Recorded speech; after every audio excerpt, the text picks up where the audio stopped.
எப்போது கடவுளுக்கு கோபம் வருகிறது? ஆலயம் பரிசுத்தமாக இல்லாமல் வாங்கும் விற்பனை செய்வதை பார்த்தபோது கடவுளின் கோபத்தை இயேசுவில் நாம் பார்த்திருக்கிறோம் அல்லவா?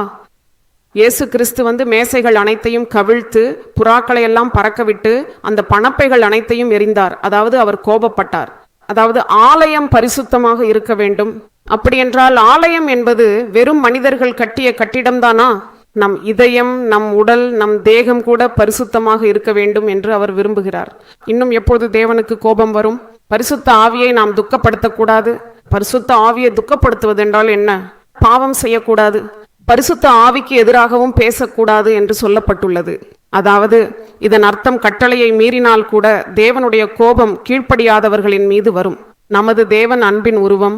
நாம் எவ்வளவு பாவம் செய்தாலும் தேவன் பொறுத்து கொள்வார், கிருபை கிடைக்கும் என்று நினைக்கிறோம். ஆனால் அது தவறு. அதனால்தான் வேதத்தில் ஏமாறாதீர்கள், தேவனை ஏமாற்ற முடியாது, மனிதன் என்ன விதைத்தானோ அதையே அறுவடை செய்வான் என்று சொல்லப்பட்டுள்ளது. அதனால் இவை அனைத்தையும் நாம் தெரிந்து கொள்ள வேண்டும். தேவனுடைய இருதயத்தில் பரிசுத்தமும் தூய்மையும் இருக்கின்றன.